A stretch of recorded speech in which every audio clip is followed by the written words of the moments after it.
Oh, yeah. Oh, Technology. come on. Where's a good parrot? Superintendent of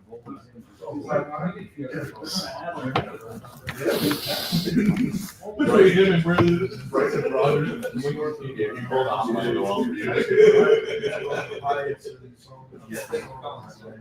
The last I would want to say. Yeah, I like this. Talking about that. Too soon.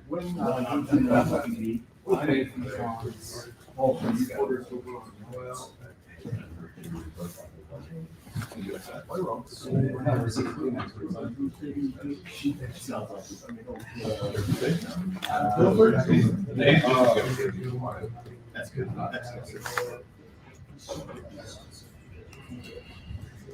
Eighteen hundred yards in high classification. That's what he had 30 years. Good hold.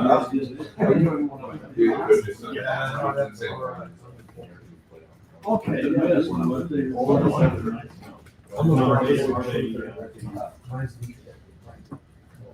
Boys, I understand.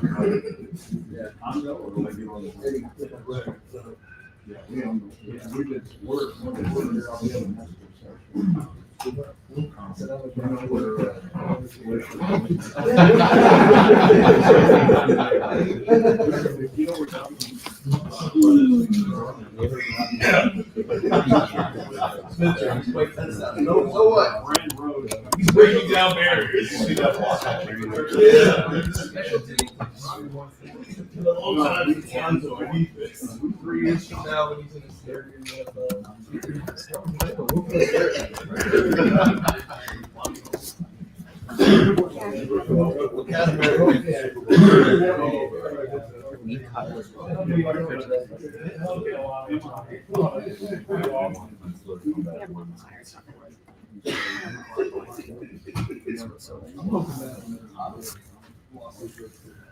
What is wrong with him? They had a tweet that said, yeah, he's gonna put out a statement, all right. He said he's gonna see his first thing, he's gonna put out an executive order. But yes. We have the other houses. But other than that,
Someone should make a phrase. What about spoiled? Are there spoiled? I don't know. I wish someone would. Tail. Who the hell is Fine. I did go down.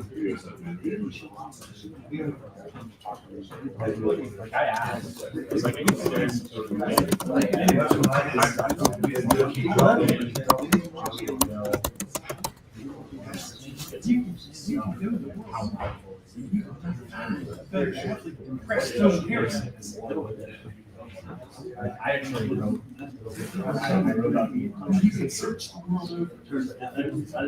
Yeah, sorry.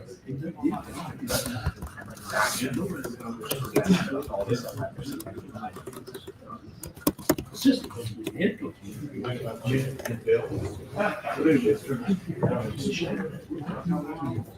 Yeah, of course.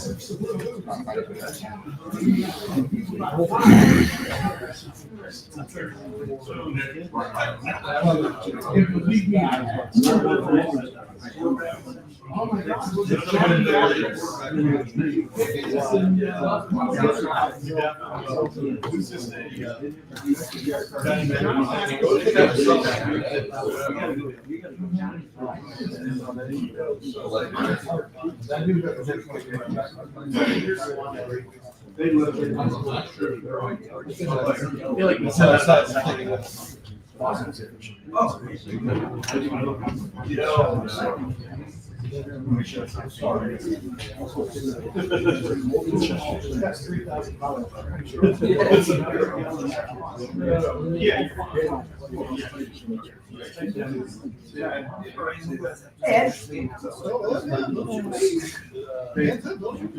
with the shop. So we try that tomorrow. Just so we can make sure we do the packet right.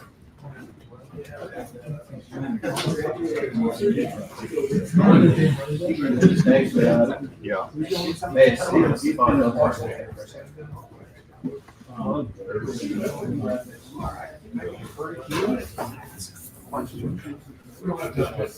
It's not a box. We're track now. It's official.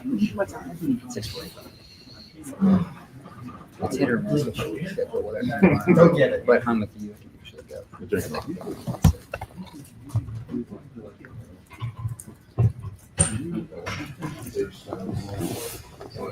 go. Yeah, but it's just before they burn that. Before they burn it down.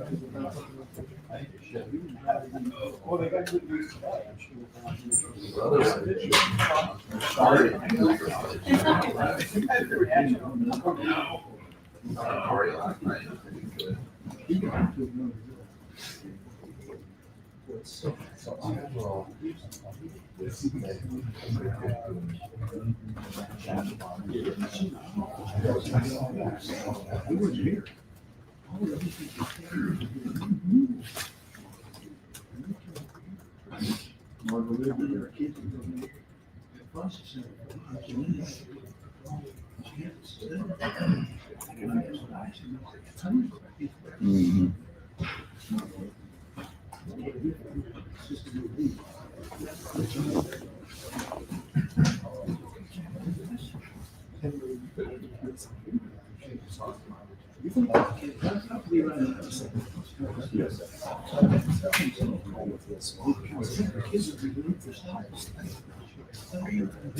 Unless people in the comments that announce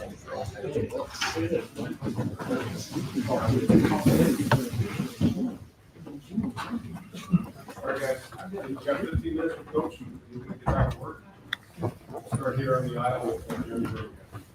Brian, obviously, a lot of moving parts still, but with the guys that are in the class, what is your overall sense of how this class came together? It seems like the last 2 months specifically for the role in adding 10 different commitments and now most of them in. But where are you at with where it's at and what do you still want to see addressed? Obviously, you guys that are not signed on anything.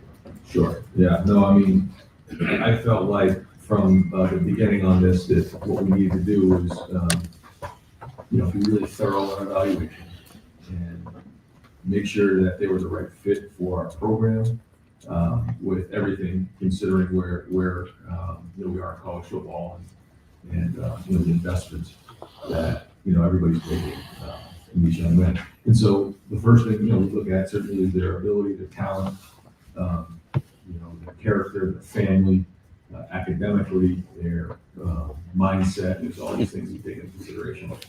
And this is a very talented group of young men. When you look at a lot of the positions, we have to address every position. Obviously, up front is critical, and I think we've done a really good job there. Larry really finished strong here and really addressed some areas. And I think Tyler did an excellent job up front.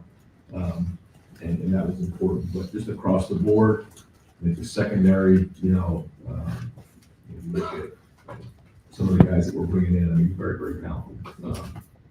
And so when, we looked at it even last spring, I think after the spring visits, that's always been sort of a time when a lot of guys have come in when they started to go with the official visits in the spring. And that's an important time, but we really wanted to evaluate the senior years to make sure that we had the right guys. And I feel like we do. And it's not about the ones that you don't get, it's about the ones you do get. Make sure you have the right guys here. I think we've done that with this group. We're still, working through a few of these guys, but overall, it's an excellent group. These guys care about Ohio State. You can tell from the jump. A lot of these guys, they've been committed for a long time, where the guys that have jumped in recently are just really excited about what we're doing and are here for the right reasons. So it's a great class. It is certainly unique to be doing this right now, getting ready to play in a game. So to say that all of our focus is on this right now, it's not. But that being said, it's a great day for these guys. And this is a point in their lives where it's one of those timeline moments, signing with Ohio State. And so, they're finishing high school careers, and a lot of guys are going to be here in the next month. And being a dad and going through this with my son, I'm just happy for these families, because it's a moment to, be thankful. Be thankful not only for the people that invested in these guys, but be thankful to be in this position, to have this opportunity to be a part of something special. It's been a long time since you were an assistant coach, so I understand that maybe your perspective is different, but can you speak to just the overall difficulty that you guys are having when it comes to the transition period between one coach to the next? Not even talking about this news with Brian today, but going back to Katie Gephardt, who is signed today with you guys, but wasn't really even mentioned over the last 8 months after the defensive coordinator change. Matt came in and had to come in late, and then Tyler had to come in and having to trust evaluations from Justin when it comes to guys like Max and Sam, who you evaluated the first time 3 years ago. How much does that have the potential, do you think, to change things, and how challenging has that been to know that your program is being coached by a lot of people because you guys are successful? Well, I say this, and Coach Meyer, Coach Tressel said this to me, when I took the job. This job is bigger than any one person. And so Ohio State's been good for a long time, will continue to be good moving forward. So, while there always will be these situations, for whatever reason, good or bad, we all aim for them to be good. That when we're doing well, people have opportunities, and that's part of it. And I think these recruits understand that. So when they come in, the relationships matter, but they also want to see the stability of a program. That when they send their sons somewhere, they're going to be surrounded with the best, and that's my job. So my job is to surround these players with the best they possibly can be. And you've heard me say this before. I mean, if you are an O-line coach, it should be O-line you. If you're a linebacker coach, it should be linebacker you. And it's my job as the head coach to make sure that we're hiring guys and bringing guys in here to be the best. And I really work hard on that to make sure that when I look these families in the eye, I say I'm going to take care of your son. I'm doing what I can to surround the best strength coach in our environment. And so when we have a change, you got to go out there and you got to get that done. I think in particular, like you said with Caden and all that, when Matt came in here, it was, we had a great run last year, and Jim did a great job. So okay, well, who's coming in? And during that time, there's an unknown, and so in the end, it comes down to trust. Do you trust the fact that we're going to continue to bring in great people here? And now you can see how that's working. So that's the goal. And we say that in recruiting, that nothing's guaranteed, but this program is strong and will continue to be strong and has been strong. And it's bigger than any one person.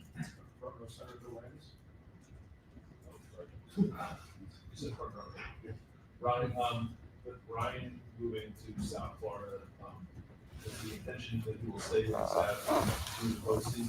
Do you have any thoughts on how you want to address this as part of your staff? Yeah, so we'll do a quick team meeting here and kind of let the team know. He was able to let the wide receivers know, the recruits know, And, I'm really happy for he and his family, with the fact that he gets an opportunity to do this. He's put a lot of hard work here at Ohio State as a player and now as a coach. And so that's part of the profession. And that's, as a head coach, it's gratifying to see one of your assistants get one of these opportunities. And I think he's going to do great. I think it's a great opportunity for him and looking forward to see how he does. And so that's exciting for him. The timing isn't great, but that's not Brian's fault. That's, other people's fault.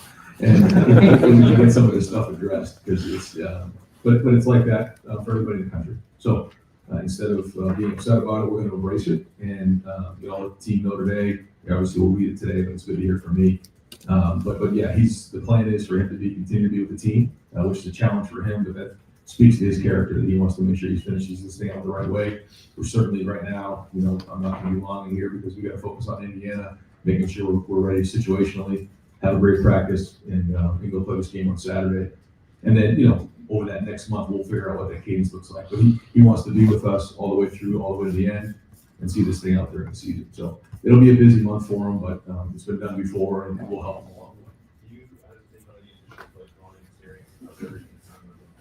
Yeah, I'm gonna look at that and see how that all works. It's all happened really fast. I think that's probably been the biggest challenge, for Brian, for all of us, is just this really happened very, very quickly. So the good news is we have great people. We'll have a plan. We'll be able to move quickly, and the goal is for us, for the players, not to be distracted and just focus on what's important, and make sure we put a good plan together. Make sure we get the stuff in clean. But we do have good people, and Brian's gonna do everything he can to make sure he's doing what's right for the offense. With Blaine specifically, I mean, the perception was when they got from Baton Rouge, it's like right next to LSU. There's a lot of they'll eventually flip, but there'll be issues to hold on to him. I mean, he only ever visited you guys. What's it say about him as a person and all the work that Matt did to kind of get him in the class? Unbelievable. I can't tell you how excited I am. And I'm sensitive when you start talking about one or two guys, but when you ask me specifically about somebody, then I'll certainly comment on them. Because I don't want to show everybody on a day like today, but we only have so much time. He's been amazing from the jump. I think he's a tremendous player. I think he has tremendous ability, but I also think he has leadership skills. He's got that look in his eye, that quiet confidence. Reminds me of some guys that we have back there right now, and I think he's going to have an impact day one when he gets in. You didn't call him through yet, that's fine. Ryan, if everything goes according to plan, you're supposed to sign 28 guys today, which is a little bit larger of a class than usual. With the expanded roster limits, is that probably the norm going forward for Ohio State, or is this particular class just kind of how things are going? Yeah, not to get into the weeds on it, but certainly we have this, the transfer portal window coming up. And then the way that it's set right now, there's really only one portal window. And so we need to know what our roster is by the time the transfer portal closes. And then, if we continue to play in the playoffs, the transfer portal can still be open after we're done playing, which really puts us in a tough spot, and whoever's in that situation. So we have to plan accordingly the best we can and predict and forecast what it's going to look like. And so looking at what we needed here coming out of this class, these were the guys that we felt like really fortified us moving forward. And then we got to figure out, how we address the needs in the portal where appropriate, and then go from there, because we're not going to have the spring portal to fill in these holes, and it's a challenge. And I'm not going to get into that right now, but this is the number that we were looking for right here. And then when specifically did Brian inform you he had an opportunity, and how did you kind of communicate to the wide receiver commits that you have about what was happening? Yeah, it all really kind of happened the last day, and I'll let you. I don't want to talk for him, but it's all happened very, very fast, and so we had to communicate quickly, but he's handled everything the right way. We got time for two more. Brent, first year on the job, how do you evaluate Todd Bowen's job recruiting? He was a big class in 4 or 5 years. You guys brought it on.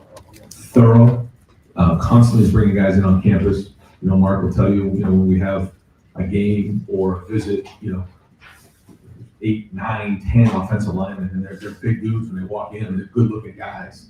And he's got a deep list. He connects well. I think for an offensive line coach, he has a great combination of the ability to coach technique.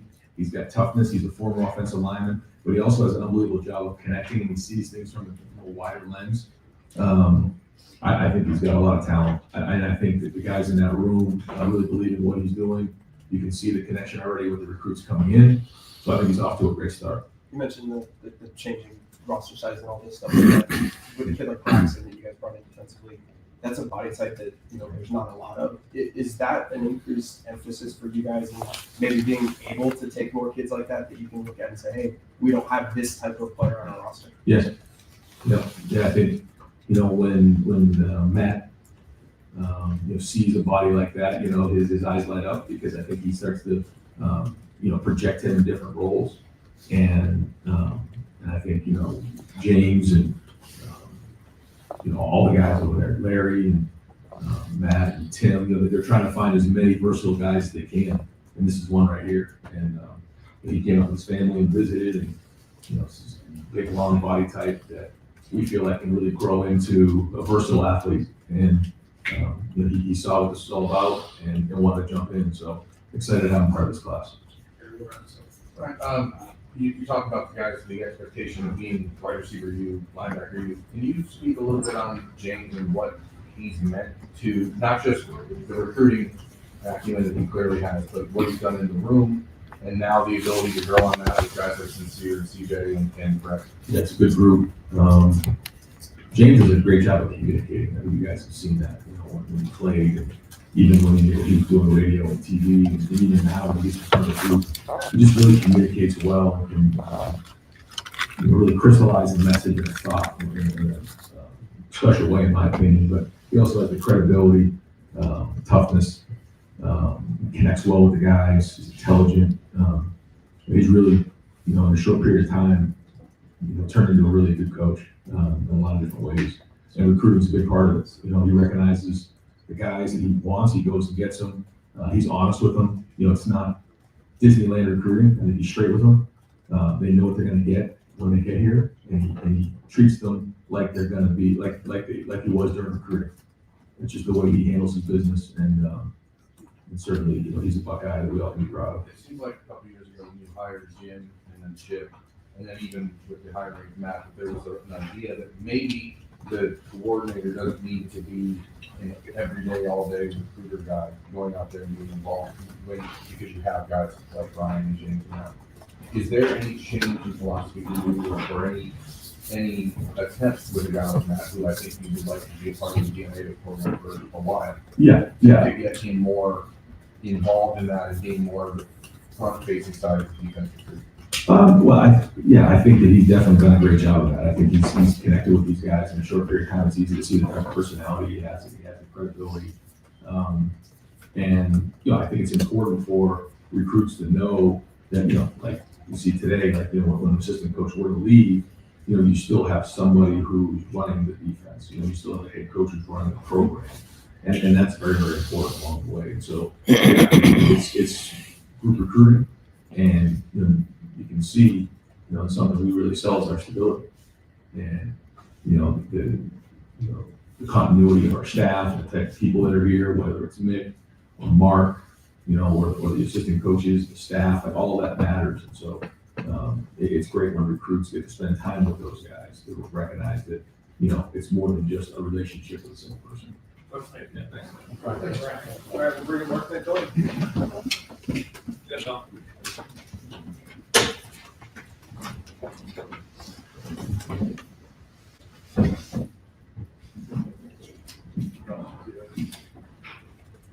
Good afternoon, great day. Pretty stress-free so far, which is always a good thing.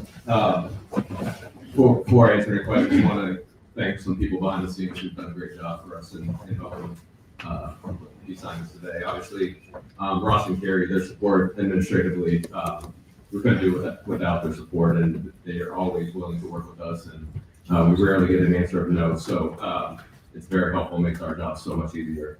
My staff, Billy Homer, Parker Ware, Ed Williger, Zoe and Murph on the recruiting side of things, Ryan Mayhew and Dallas Dudley, Cole Spencer, who's a newer addition. His life's about to get turned upside down with the portal here coming up. Creative team, they did a great job with the videos they put together for today. Those things were awesome. And I want to give a special shout out to Logan, who's in the back there. For the last couple of weeks, we barely are away from each other. We are side by side. navigating the agents, navigating contracts, trying to get everybody in a happy place. And honestly, Logan has made my life so much easier. Just his knowledge and expertise in this, and we make a great team. So thank you, Logan, for doing everything. That being said, happy to answer any questions. Okay. When someone commits, if you're still waiting on them to send the paperwork and everything and finalize that, what is the process that goes through there? And at what point do you start to get nervous? Yeah, obviously we're trying to do our best without being pushy or aggravating, but obviously give them the space they need, and we're here to try to help and get it done once they feel comfortable with everything. Mark, obviously Brian Hartline's been such a big part of the recruiting efforts here. Just first of all, what has he meant to your recruiting efforts? And then how have you kind of communicated with recruits about his departure and how you guys will fulfill it for him? Yeah, first of all, very happy for Hart. He deserves it. He's done a tremendous job here, as everybody knows. Not only recruiting, coaching up these guys, developing, and now as the offensive coordinator this season, having one of the top offenses in the country. He's done a tremendous job. So we're all very happy for him. I think we would all agree right now that Coach Day probably has about 50 missed phone calls from every wide receiver coach in the country who would love to come join here. So it's obviously very appealing. Obviously, Coach Day's going to go out and get the best person possible, but Hart set the standard now. So who's ever going to replace him he got big shoes to fill. When we talked to you in August, it was right in the midst of all this transition with the rules and unclear navigation of collectives and all that stuff. And you said, well, whatever they are, Ohio State will adjust. Over the last 4 months, how much adjustment was there? How different did the approach need to be? Because it feels like in real time, different strategies were deployed. Yeah, we stayed patient through the whole thing.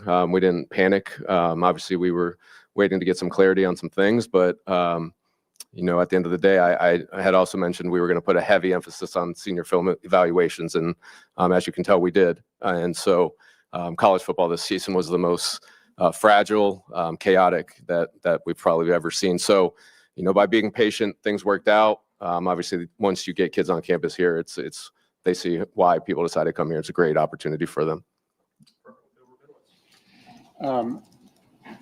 Chris Henry was a guy that was rumored to be considering flipping, and then obviously Brian leaves this morning. How hard was it to keep him in the fold, and what kind of an addition is he to that class? So I can only talk about guys who have signed right now. He hasn't officially signed then? Okay. Mark, obviously talking about what Brian had done, particularly as a recruiter here. Obviously, the position coaches are hugely important in recruiting, but I think some Ohio State fans would look and say, man, this guy was so good, there's going to be a drop-off.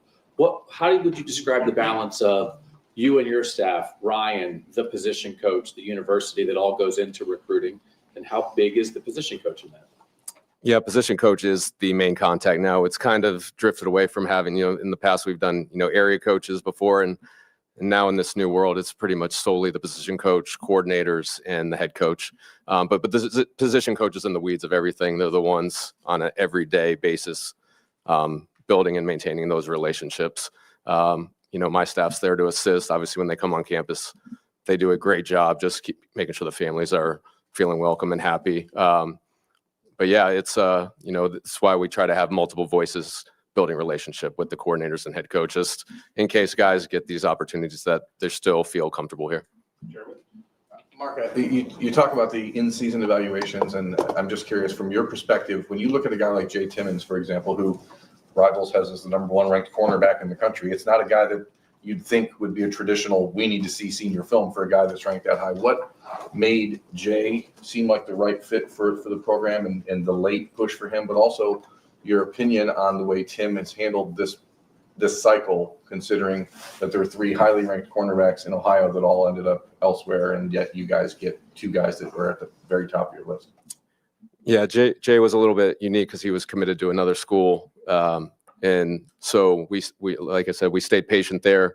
Once Coach Walton went and visited him our first bye week, Jay had expressed that, he did have interest in Ohio State. And once he did, Tim just jumped 2 feet in, and we were able to get him over here. Obviously, he's a tremendous player. He's an even better person. You guys are going to love interviewing him because he's always full of energy, probably a lot like Jermaine and IGB right now. So we'll keep that tradition going for us. But yeah, we were very excited. Obviously, he's a Pittsburgh kid. It's been a long time, it feels like, since we've signed a guy from Pittsburgh, even though it's not far away. So it's a great addition, especially at the last minute. We expect him to come in and compete. Sam Greer locally, obviously there's been a ton of discussion in the last 5-6 years about the challenges of signing that 5-star offensive tackle prospect. And when you have one in Ohio, how much of a relief is that at number one, but also, how challenging were the last few months as other teams still tried to pull him away? And what does it mean for you guys to have a guy that you evaluated and got to know 3 years ago when he was a high school freshman, and now he still follows through and signs today? Yeah. So good thing is Coach Day offered him when he was a freshman. So that was his first offer. So that obviously helped. But no, Sam, like you said, the tackles like him don't grow on trees. We don't take Ohio kids for granted, especially anymore with NIL involved. So we wanted to show he was a high priority for us. We think he's a future left tackle here, and obviously comes from a great high school program at Hoban with Tim Terrell. And no, we're just very excited. He's been one of the leaders of the class, especially with the O-line guys, and he's here for multiple games helping us recruit them, and so we're very excited about Sam. Mark, a lot of times, in this era of the transfer portal, I think people sometimes just say, let's go to the portal and try to flip things around pretty quickly. You guys have been pretty set that you're going to go through high school, you're going to develop. What are those conversations like year to year that are just like, hey, all of this is changing, but we want to stay true to this? Because when you look at this year's roster, a lot of these guys you guys have developed and grown. Yeah. Going back to day one, the philosophy has build through high school. That's the backbone of your team, and then fill in any gaps with the transfer portal. Probably very similar to a lot of successful NFL teams. It seems like you see the teams that do great in the draft and kind of only have to fix a few needs here and there through free agency are the ones who have sustained success. And, I think so far our model has shown to work pretty well. If you're having to delve into the portal, bring a lot of guys in the room, we're trying to keep that culture very strong. And I think the more guys you have that are, grown up through it, the better you're going to be. But we've had great success in picking the right guys to go in that locker room also from the portal. And, this year we'll try to do the same. Mark, you and Ryan have talked about staying patient, evaluating senior film, want to make sure your investment's right. What's the balance between that and also understanding that some of these kids, like you mentioned with Sam, they see a first offer and that really sticks with them? How do you know when when it's right to stay patient and when you maybe need to move a little bit quicker and say, senior film, we have to forget that, we need to move now? Yeah, like Coach Day always mentions, evaluations are more important than ever. And so, really the last 3 months, I've been staring at my computer screen for 10 to 12 hours a day, watching sophomore, junior, senior film. And so I myself and our staff have to do a great job of identifying guys early on, letting the coaches know who we think are the top guys that they need to spend whatever free time they do have during the season to start building that relationship. And then, the ones we feel great about off of junior film, we'll start this attacking now. We've already got a handful of committed guys for the 27 class. But once the season's over, then we'll really attack it. Yeah, Mark, with the way that everything is set up now and how you guys go about recruiting, it seems the constant still is like there's a couple of guys in the class who take like lead recruiting ads. I know that you kind of shout out CJ a few years ago, and you guys seem to have one of those every year. Are there any guys, you don't want to like single guys out, but are there any guys in this class that maybe deserve a little bit of props for being lead recruiters as peers? Yeah, really, I think Sam and Max for the O-line and Tucker, whenever, Landry, before he was committed here, they did a great job making him feel comfortable. I think Sincere has a tremendous personality. He's going to be a guy that lights up the room. He's going to be a guy that we're definitely going to have him hosting commits when they visit. I mentioned Jay. I'm trying to think some of the other guys, but whenever they were here for home games, our committed guys, they always did a great job, went out of their way to make sure everyone felt good, tried to. For you guys with money being so big now and with all the other things, that peer-to-peer recruiting that you guys seem to have a few of those guys every class that can kind of latch onto the guys who are committed? Yeah, I mean, relationships are still very important, not only with the coaches, but also future teammates as well. And so if guys feel comfortable rather than if they're coming far from home and not knowing anybody, then it makes it a little bit more difficult. But if they build these relationships by going to different camps, meeting guys here when they come for games, they feel a lot more comfortable. They have roommates picked out, and it makes the transition for them a lot easier. You just said it, but relationships still matter. But multiple years in a row, here we are on signing day, and guys who have maybe been committed for a long time, and you're still kind of waiting for paperwork and whatnot. How has that maybe impacted the way you guys go about things? And then also, you've complained about it at times, Ryan Day's complained about it at times. What is a perfect window for signing period? If you could build it, how would you build it? Yeah. For your first question, sorry, repeat the first question again. Just like to spend multiple years creating Yeah, the relationship. Yeah. Understand that eventually it's going to come down to a negotiation. Yeah. Every situation is different. Not every guy that signed today is because of NIL. So, it's every situation is different. I think obviously today we just want to celebrate signing day, but at some point, with Ross and Coach Day and myself, we do want to attack some issues that we're dealing with right now with the necessary people. But we'll save that for another day. Are there times when the NIL portion has gotten to a point where you felt like you needed to walk away from a recruitment in this cycle? Yeah, it does. I mean, at the end of the day, we're never looking to be the highest number. We don't want guys to come here strictly for NIL. And so a lot of times we'll be competitive, we'll be reasonable, but we also have a limit that we're willing to walk away from. Mark, you guys were kind of at the forefront of player retention, doing that better than anybody. As other programs become smarter about that, is there any notion that moving forward the portal can maybe be worse? They're sort of like not as fruitful, like barring coaching changes, and is that reflected at all on the size of this high school class and might you take larger high school classes moving forward because of that? Yeah, I think just there's so many unknowns with roster building right now and maintaining that. I think especially with Coach Day. So there's one portal window now, so we have to be right. We don't have a chance to fix it in the spring, and so we don't want to be caught short-handed. So for some reason, if we have guys who decide to leave for the NFL or who want to go chance to play somewhere else with more playing time, we can't be caught short at the position. So we're going to overextend, I think, a little bit in the high school world, and again develop these guys rather than try to go into the portal and make a bunch of. You never want to really have to take a portal guy to be a backup unless, you just have major issues. So hopefully we can avoid that and just, take guys that we feel are impact guys. You mentioned kind of the only having one window. You guys already have 10 offensive, defensive line signees. I think you're going to probably get up to 11 here. Why was that such a big point of emphasis, and does that portal window play into it? If you're trying to go into the portal for O lineman or D lineman one, it's supply and demand. It's a low supply and a high demand, and there's certain schools that have no price tag for those type of guys. So that's not somewhere where you want to get stuck and try to fix a problem just because it's going to be very expensive. You're going to have to overpay just like in the NFL with free agency.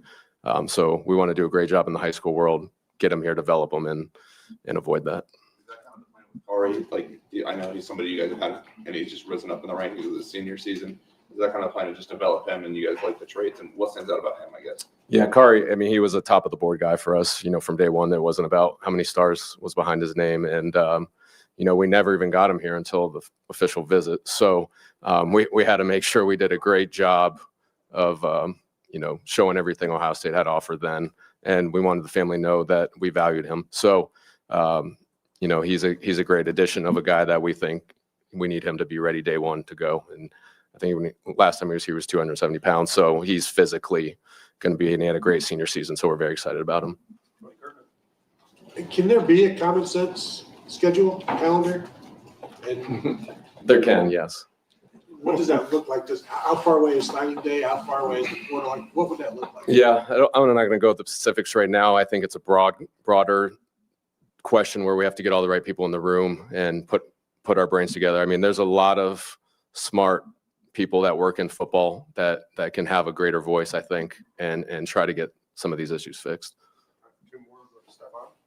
When you mentioned Ross and you're open there, you mentioned him a couple of times.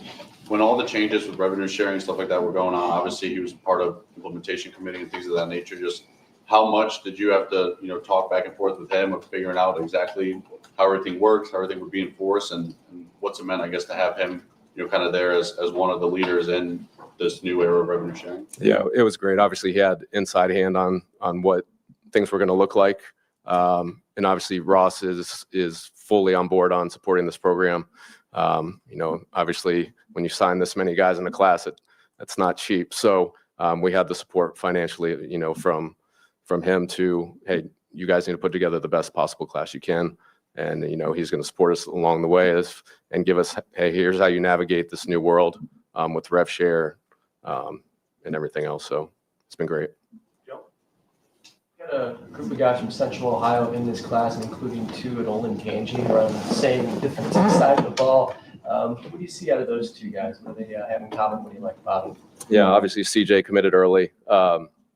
CJ came to camp last year. He's tough. He's what James is looking for, of a guy who can go sideline to sideline, great instincts, physical. And so he was an early identifier guy. Caden, that one kind of popped up here over the last few days, and is a guy that another senior film eval. Every game you turn on, he's making 10, 12, 15 tackles a game. And so when that opportunity arose, we were very excited to have him be a Buckeye. Mark, when it comes to, there's going to be a lot of conversation about who hasn't signed yet today or whatever happens in the next 48 hours. But when you look at guys like Brock Boyd and Jaden Ricketts, who committed early, signed this morning, no incident, and obviously they still want to be a part of the wide receiver room at Ohio State. What do you like about those guys? Specifically Brock, he's one of the most productive receivers in the country over the last couple of years. And what does he bring that maybe the receiver room hasn't had? Yeah, I think Brock is probably the most underrated wide receiver in the country, just from a ranking standpoint. He's at a prominent high school in the state of Texas and breaks the school record there. In the playoffs right now, he's just dominating every game he plays in. So Hartline did a great job, when he went down there. It was either last winter or spring, and said, hey, Mark, this is the guy we need to get. And so Brock's been outstanding. Jaden, obviously down the road, he loves Ohio State. He's a guy who's a 10-5 guy, and so he's got some great traits that we can build on in the future. All right, Mark, thank you. Thanks, guys. Guys, unfortunately, we can't do the indoor for podcast. We got a bunch of stuff going on the indoor. So, sorry.